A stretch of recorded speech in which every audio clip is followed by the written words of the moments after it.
जय श्री गणेश, जय श्री गणेश, जय श्री गणेश। चंद्रदेव, माता पार्वती की कृपा से आपके प्रायश्चित की अवधि बहुत कम हो गई है, अन्यथा युगों तक आप शाप मुक्त न हो पाते। मैं अपने उस कुकृत्य पर बहुत लज्जित हूँ श्री गणेश।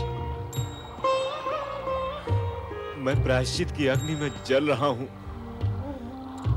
मुझे नहीं ज्ञात था कि किसी का उपहास करके उसके मन को कितनी पीड़ा होती है।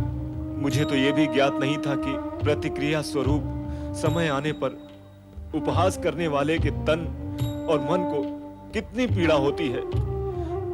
पीड़ा भोगने के बाद अब मुझे ज्ञात हुआ है, यदि उपहास करने का कुकृत्य करने से पूर्व मुझे यह ज्ञात होता तो मुझे ये पीड़ा ना भोगनी पड़ती।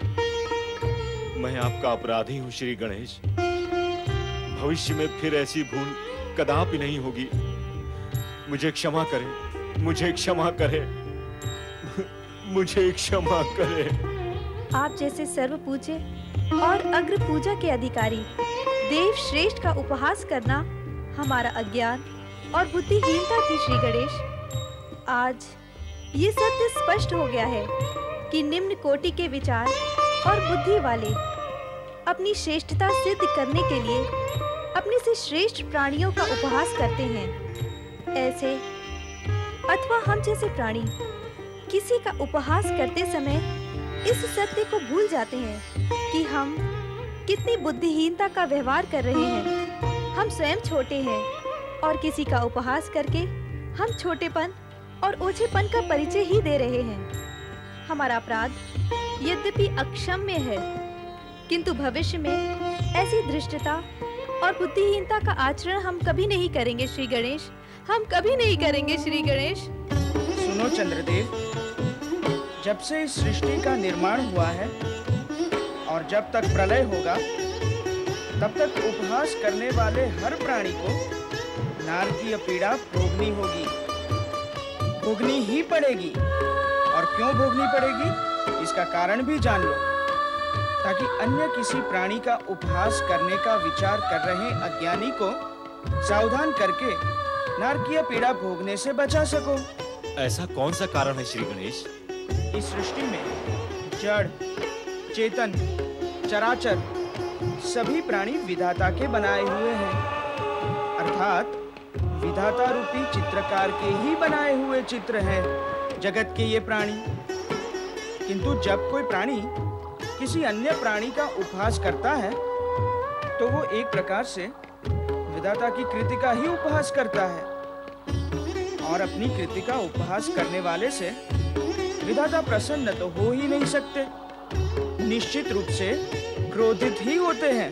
फिर उनका प्रकोप उपहास करने वाले प्राणी पर टूटता है, और उपहास करने वाले प्राणी को विधाता के प्रकोप से भला बचा भी कौन सकता है।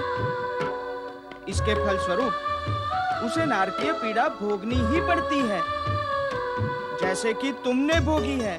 यदि आपका बताया हुआ ये ज्ञान जगत के सभी प्राणियों को हो और वो नारकी यातना से बच सके, ज्ञानी तो अवश्य बच जाएंगे, किंतु सभी तो इस जगत में ज्ञानी है नहीं। अज्ञानियों को तो अपने अज्ञान के कारण यह पीड़ा भोगनी ही होगी, किंतु समय रहते तुम सचेत हो गए। ये तुम्हारे हित में ही हुआ। जो हुआ वो आपकी दया और कृपा से हुआ श्री गणेश। नहीं, यूं कहो कि माता पार्वती की कृपा से हुआ।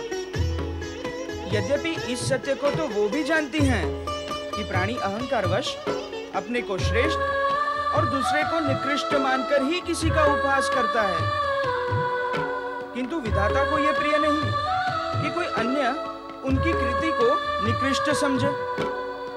विधाता की यही अप्रियता क्रोध और प्रकोप का रूप धारण कर लेती है। ये सब जानते हुए भी माता पार्वती ने तुम पर कृपा की, तो हमारे मन में भी करुणा उत्पन्न हुई और हम यहाँ चले आए। आपके दर्शन से हम धन्य हुए श्री गणेश।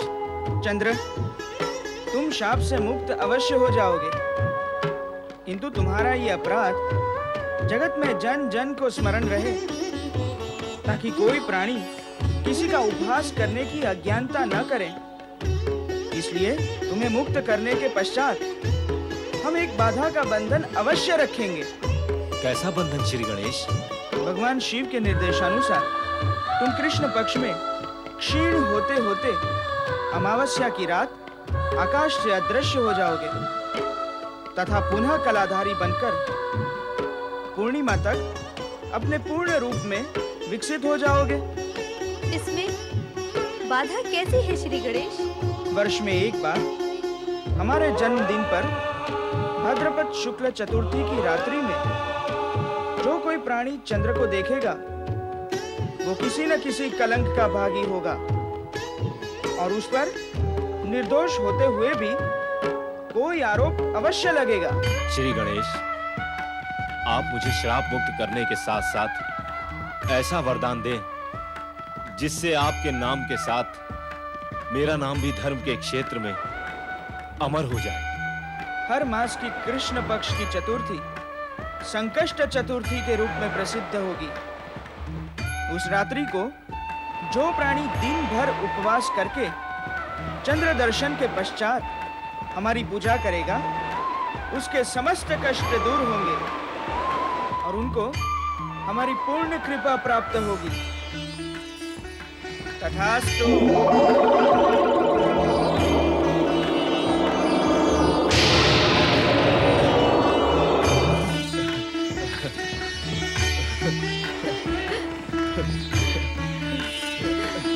जय गणेश।